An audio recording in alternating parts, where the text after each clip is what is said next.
I want to talk a little bit about markers and marker selection. Markers, or any art supplies for that matter, are very much a personal preference. So there's really no right or wrong way or any right or wrong supplies to use. It's just really what you like, what works for you. So I got these markers and they were about $30, a little under $30 for this set.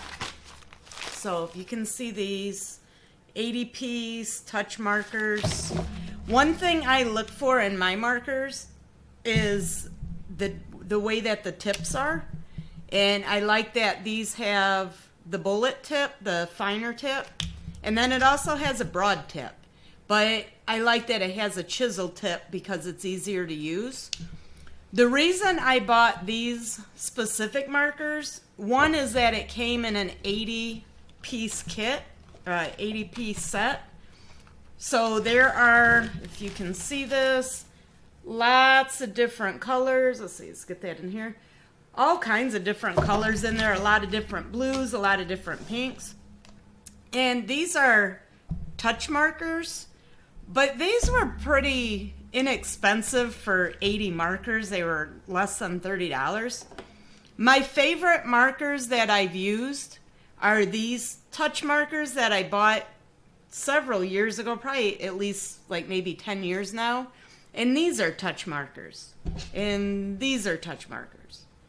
And they look very similar, but this says touch fighting, and this says touch Shinhan Art International ink. So I don't think they're the same marker. I think maybe this marker's trying to imitate this marker, maybe. I'm not sure. I didn't do any research on the companies or anything like that. I just bought some markers to try them. So typically what I do is I'll buy some different markers, and there are these ones, the Arteza markers that mix those, that you can get on Amazon, and there's 3 of them for like maybe $6 or something like that. They were pretty cheap. But again, they have the chisel tip or the bullet tip and a chisel tip. So I like that. These were very inexpensive. What made me try these, and I don't have a set of them, I only have bought individual ones. I needed some different blue markers because I use blue a lot. Blue has always been my favorite color, and I tend to use it in my art without even really realizing that I'm doing it. But these you can buy just individual colors. You don't have to buy them in a set. So I got a couple different blues just to try them out. Excuse me. But they're really inexpensive, and you can buy them in individual colors. They come in a 3-pack. But a couple of the packs that I got, one of the markers were completely dried out when I got it. So I don't know that they're the best quality. As far as using them, they're fine. But what you want to look at in markers is if you're a hobby artist and you're not doing this as a profession, you're not doing professional illustrations or anything like that, you want to look for usability for what you do. So I need this pointed tip so I can get into small areas because I do a lot of artist trading cards. But then I also want to be able to get into larger areas and not have to do just a ton of back and forth to fill in. Years ago, I bought a bunch of Prismacolor markers, which were pretty expensive. These, I think, have been redesigned. I haven't gotten any new ones. I probably should, just to try them out. I should see if I could get a couple. I don't want to invest a ton of money because, as you can see, I have quite a few markers over there. But these are hard to get the caps off. This is their broad tip, and it's really hard to get into the edges. So even if you're doing a big area, you can't have anything where you got to get up close to something. it's really hard to control where your marker's going. And then the other tip, their fine tip end, I don't know if you can, that'll focus in on that, but it's kind of useless. So I don't like these. I still use them because I have a bunch of them. I haven't gotten any recently, but I'm pretty sure they redesigned the nibs on these. I don't think these are the same way. I also have a lot of the Bic markers. These are inexpensive. The thing that I don't like about them is you can only buy them in sets. I haven't been able to find just individual colors, and I tend to run out of the same color all the time, and then you have to get a whole entire pack that has that color in it just for one color. So, but I do like these. They work really well, and if they have the color available, they last forever, and they're fairly inexpensive. What else? I have some Sharpies, which the Sharpies are my least favorite. The reason I don't like the Sharpies is because, for whatever reason, Sharpies have a lot stronger odor to them than other markers do. Like, these don't really have any scent to them, hardly at all. But the Sharpies are very strong, and I'm sensitive to smells to begin with. And I don't like the smell of them. And the Sharpies, even after you're done with your drawing, it can sit there for a while and you can still smell it. A lot of people like the Copic markers. I don't care a ton for the nibs on them. I mean, they're okay. I've never been a fan. I think I paid, 10 years ago, I think I paid like $7 for this one marker just to try it out. And it wasn't anything I was super impressed with. But again, I know a lot of people that recommend it. They do professional art, they do illustrations and whatever. So it's going to be different depending on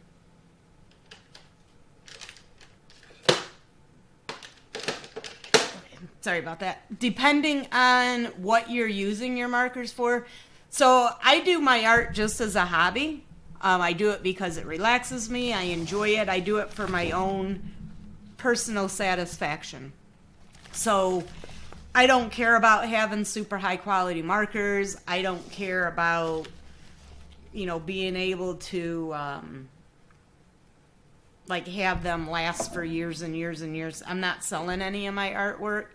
The only thing that I do that I don't hang on to it myself is if I trade them on artist trading cards. If you're not familiar with artist trading cards, they're just these little works of art. You trade them with other artists for their works of art. It's a fun hobby. So today what I want to do is we're going to go ahead and head over to the studio. Oh, comes with a little white one too. I bought this and never really looked at it. So it has some other stuff in here. I don't even know what all's in here. But what we're going to do is we're going to head on over to the studio, play around with the markers a little bit. It comes with this color card for filling in the little squares. And we're going to go on over to the studio and we're going to talk about that. So I'll see you over in the studio. This is the color swatch card that came with the set of markers. And there's more than enough spots for each marker. There's 80 markers in this pack. And there's over 100 squares on here. So, and there's two sides. I'm not sure about this. We're going to try it out. This is a glossy paper, which I don't work on glossy paper. I work on cardstock primarily. So I'm not sure how this is going to work, but this is what came with the marker set. So we're going to go ahead and give it a try. But the one thing you definitely want to do when you get a set of colored pencils or markers or pastels or watercolor pencils or whatever, watercolors, acrylic, anything. A good thing to do when you get a set of colors is to test them out on paper first. And it also works really good to have it as a reference sheet, because I can look at this marker and it shows me the color on the cap, but it's not always going to be exactly that color on paper, especially these lighter colors. Oftentimes with markers, these lighter colors don't even show up on the paper. It's you use them and they look almost white still. So it's good to know your markers. And what will happen over time is that you'll find your favorite colors and you'll have go-to colors. So the next thing you want to do is decide how you want to group them together, or if you want to group them together. They have numbers on these markers, as do a lot of them have numbers. What I like to do is put the number either inside the color box or like right above it or right below it. Just, it doesn't matter. Just keep it consistent when you do it, so you know which is which. You can group them together in common colors. You can do a section of warm colors, a section of cool colors. How you group them together doesn't really matter. The purpose is to see what these colors actually look like when you put them on paper. So you can kind of experiment a little bit with how you group your colors together. So like this one's kind of a teal color. It's on the bluer side, but this is a teal color that's more on the green side. I guess that's more kind of a turquoise color. Then there's these really blue. You have your ones that are more green. So then it becomes a little tricky on how do you want to group the colors together. So these ones that are like a turquoise, they're blue, but they're green. So do you group them with the blue? Do you group them with the green? So I wouldn't get too hung up on how to group them together. I don't know that it would be a good idea to do them just completely random, because it's good to see the difference between, if I want to know, so I got these 3 different light blues. That's a blue gray. So probably not that one, but if I wanted a light blue, I don't know which of these I would want to use unless I have them on my paper. Or what I do when I'm working is I have these little leftover pieces of paper from when I cut out my artist trading cards. I use these. I have a stack of them, and I just pull one of these out and I color on it a little bit to see what my colors are going to look like. But it's still a good idea to know what your options are and what kind of colors you have. So these cards work really well. Normally, I make my own. This marker set happens to come with the set. So what we're going to do here is go ahead and start filling these in.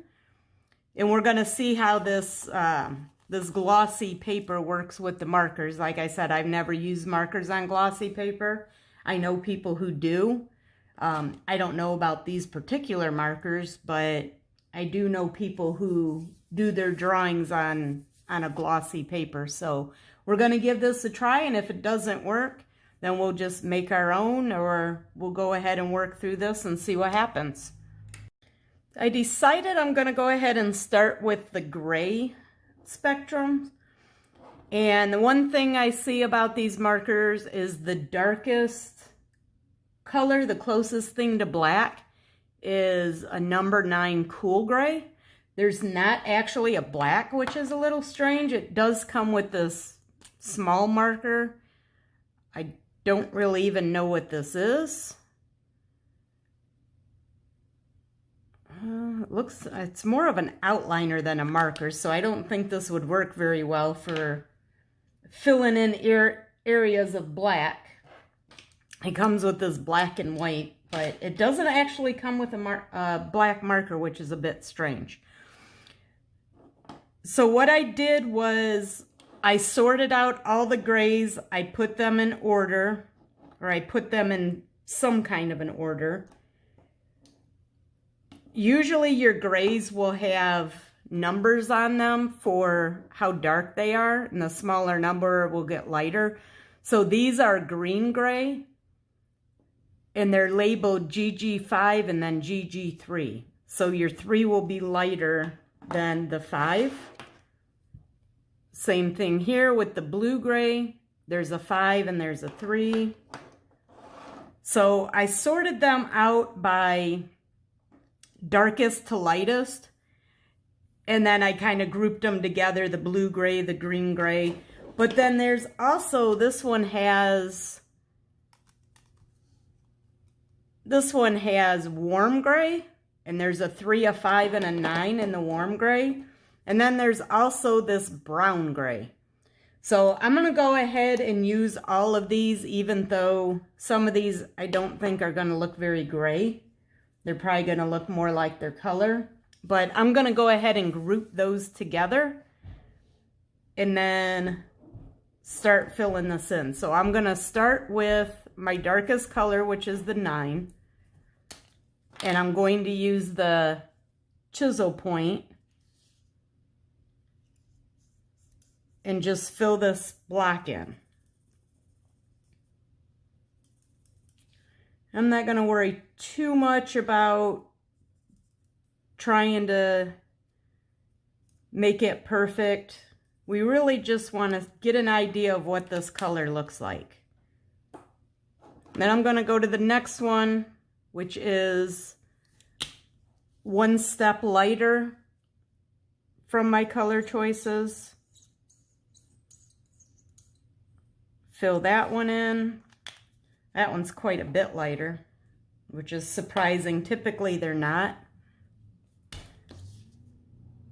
Then we're going to go to the next one.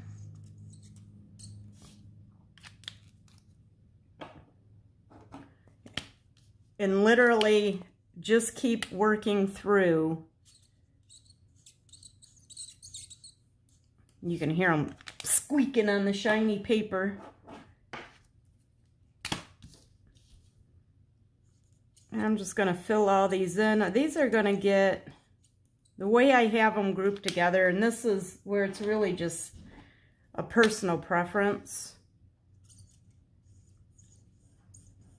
I grouped them together by blue gray and then green gray. So it gets dark and then lighter and then dark and lighter again, because one set is blue gray and the other one's green gray. You could also put them right up next to each other. And these have numbers, so CG9. I would say somewhere on here you want to put whatever those colors are so you can keep track of them. So you can go back and reference your colors. That smears a little bit. I don't know if they'll smear after they dry. I don't know if this one's permanent or not, so I would be a little apprehensive about using that one. I'm not sure what they intended this little marker to be used for, but you should label everything so you know what they are. And this small side seems to be a little bit better for this. And then that way, when you go back and you use this as your reference, then you know which colors they are. Which the grays are pretty easy to figure out. I don't think it's that critical with the grays. But when you start getting into your actual colors, these reds can look pretty similar. So knowing which is which will be helpful. Or you can just test your colors as you're working, but I still like doing this exercise. I think it's really valuable. I'm going to start going into these. Oh, this marker's falling apart. Getting into these brown grays. which is a little bit different. I don't think any of my markers came with brown grays, so, or these are called warm grays, but the caps look really brown. I guess they're kind of a gray. That one's definitely a little bit more brown than gray.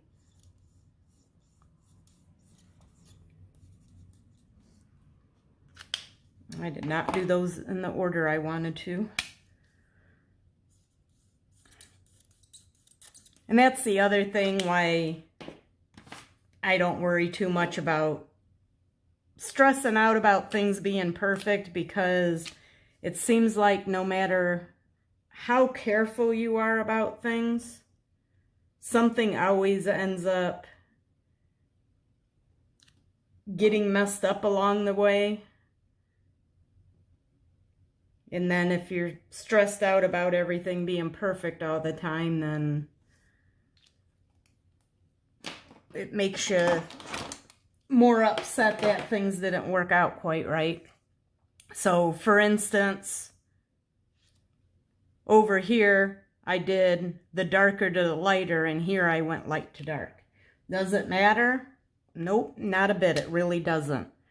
I like having them grouped together, going from light to dark or dark to light, but it honestly, it doesn't matter. The purpose of doing this exercise is just to get an idea of what the range of colors look like and what our options are when we're choosing colors,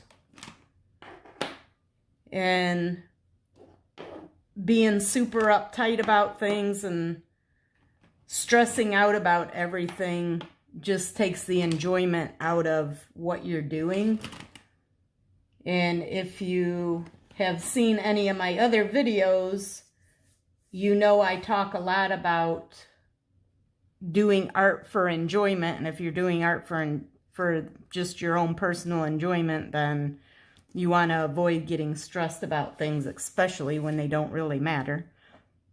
So I'm going to go ahead and speed the rest of this up so you're not watching me work through every single color. And then I will be back when I have all the colors laid out.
I went ahead and finished up off camera just to speed things up a little bit.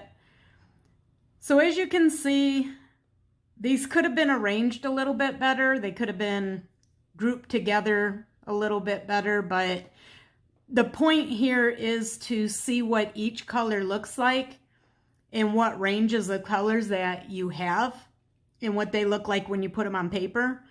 One of the things you do need to keep in mind is that you can layer the same marker over top of itself and it'll give you a little bit darker color, especially if you wait until after it dries and you do another layer on top, it'll darken it up. You could always go back in here and make a gradation in this box. It's a little small, but there's probably enough room you could darken up part of it, see what it looks like if you darken it up. I did find a black So there was actually a black in there. It was buried at the bottom, laying underneath all the markers. And I could have spent a little bit more time on grouping them better, putting all the greens where they go and going light from dark and doing those sorts of things. But I really just wanted to get a sense of what the spectrum of color was in this set and what they look like when you put them on paper. And in reality, when I do mine, I just grab a marker, I get a scrap piece of cardstock, and I put the colors next to each other or overlap them and see how they look when they blend. When I work, I typically blend my colors together to make different gradations and transitions and try to smooth them out. So the other thing I want to talk to you about is if you get a new set of markers, and whether you choose to do the color chart or not, that's up to you. I think it's a good exercise. But one of the things that I really like to do to practice with markers is to do these little artist trading cards. And you can do any subject matter on them. They are 2.5 by 3.5 inches, like the same size as a Pokemon or a Yu-Gi-Oh or a baseball card. And so here you can see I was playing around with some different drawings of a fox, trying some different styles. This one's a little bit more abstract, a little bit more cartoony, playing around with the face, how to draw it out, some different things. There's one of an owl eye, a bumblebee, and then of course all sorts of graffiti designs, which, you know, with graffiti, you're probably not going to be able to fit an entire word on a card. You could, but it would be sort of small. It would be kind of hard to do. But I like to use the artist trading cards to play around with lettering styles, backgrounds. I do a lot of different cartoon animals just to kind of play around with them, see what I like, what I don't like. Some frogs, mushrooms, hats, guitars, coffee cup, pretty much anything. Playing around with drawing scrolls, doing some different galaxy backgrounds on different cards. So there's really no limit to what you can put on them. Some of them I do a colored cardstock and then do the marker over top. It gives it a little bit different look to it. But you can really do whatever you want on them. But it's a really easy way to practice and to come up with some different ideas. So artist trading cards are definitely my favorite way to practice using a different medium or drawing. It's a really good way to push your creativity if you do a series of the same sort of thing, like if you stick to a theme. I did some parrots. Usually when I do a series, I like to do 7. The number 7, just for whatever reason, really resonates with me. So I usually stick to doing 7 of the same thing.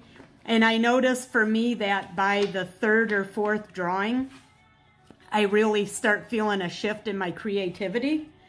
So I like to do those series of 7. Just an idea, if you've never done it, I think you should try it at least once.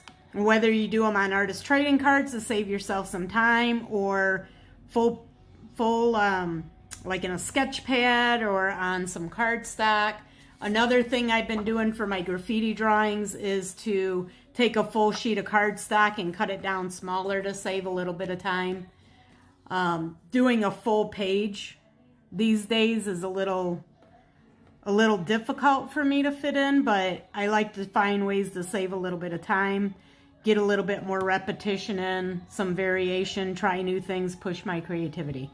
So that's it for this video. I hope you found this helpful, and I hope you are inspired to make some wonderful works of art and to try new things. And that's it for today. Happy creating.